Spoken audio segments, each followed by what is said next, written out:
Europe 1. Le grand direct de la santé, on retrouve tous nos spécialistes autour de Jean-Marc Morandini, Isabelle Quenin, le docteur Richard Van der Vliet qui est chirurgien dentiste, Elisabeth Assayag et notre pédopsychiatre, le docteur Stéphane Clerget. Lorsqu'on est malade ou blessé, on se fatigue vite et le temps peut sembler très long. Si on est immobilisé à la maison, par exemple, pendant plusieurs semaines, il est pourtant facile de se créer une routine qui aidera à aller mieux. Isabelle Quenin, bonjour. Bonjour. Je ne sais pas pourquoi je te dis bonjour, mais je redis bonjour aussi. Je vous ai manqué depuis une demi-heure. Je trouvais que ça se fait bien. Bon, c'est bien. Pour quelles raisons on peut se retrouver immobilisé ? Déjà, vous l'avez dit, Jean-Marc, c'est que de plus en plus, la tendance va vers la réduction du nombre de jours que l'on passe à l'hôpital. On réduit les frais, les coûts pour les hôpitaux et puis pour les cliniques. Donc, vous êtes amené à reprendre le chemin de la maison alors que vous êtes encore vulnérable, fragile. Donc là, évidemment, de l'autre côté, il y a une prise en charge qui va se faire. Donc ça, c'est le premier des cas, à la suite d'une hospitalisation. Le cas tout bête aussi, vous êtes tombé, la chute, alors le bras cassé, la clavicule ou la jambe. Là, vous vous retrouvez avec 6 semaines, 2 mois d'immobilisation aussi. Puis bien sûr, il y a tout le problème qui est posé par les personnes âgées qui sont de plus en plus dépendantes et qu'il faut accompagner dans l'idée que là aussi, on aimerait bien qu'elles puissent rester le plus longtemps possible chez elles. Alors Isabelle, bonjour. Est-ce qu'on peut demander l'aide d'une assistante médicale lorsqu'on est immobilisé à domicile ? Au revoir. C'est ça. Alors bien sûr qu'on peut demander une assistance. Il y a 2 formes d'assistance qui sont prévues. Il y a l'assistance médicale. Là, on est dans tout ce qui est le domaine de la santé. Donc là, ça va passer par une ordonnance, une prescription du médecin qui vous a suivi et qui va vous aider à bénéficier de tout un parcours de soins. C'est-à-dire que vous pourrez avoir des kinés, des infirmiers, des infirmières qui vont venir chez vous et qui vont prolonger ce qu'avant était fait, ce qui avant était pris en charge par l'hôpital.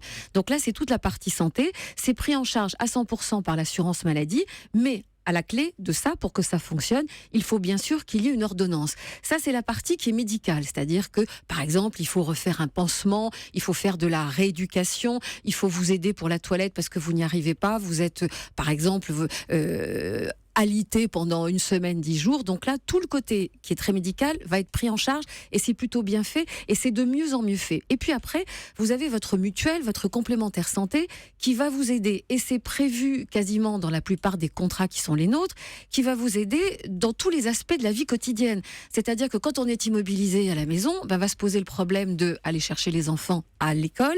Ce problème quand on a un chien, de sortir le chien. Le problème également de vous aider pour les repas. Alors là, je parle pas de faire des courses parce que ça c'est très bien pris en charge maintenant.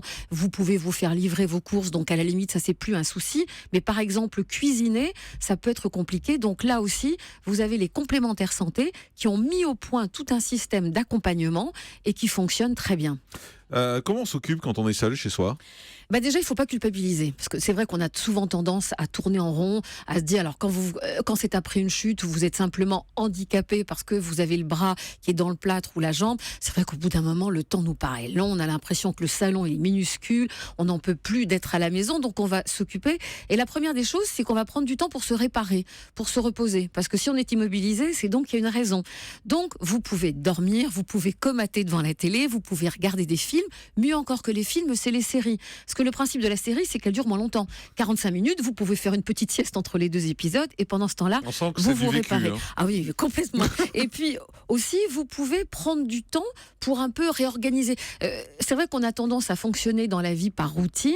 Là, ce qui va nous aider, c'est de mettre en place une sorte de routine qui dit que le matin, je vais m'obliger à aller prendre ma douche. Alors quand on a des béquilles et tout ça, c'est un peu plus compliqué. Donc le temps sera un petit peu plus long pour faire toutes les tâches. Mais on s'assigne toutes les tâches et on met en place ce petit rituel qui va rythmer notre journée et qui va faire qu'au bout d'un moment, on n'aura pas l'impression d'avoir rien fait. C'est le pire. J'ai rien fait de la journée. J'étais sur le canapé et j'attendais que le temps passe. Non, vous pouvez donc la télé, les séries, les bouquins. Si vous avez en retard des tas de choses, des tas de bouquins que vous avez envie de lire. Mais le vrai problème, c'est les tâches ménagères dans tout ça. Justement, là, vous pouvez bénéficier. Alors, vous allez appeler.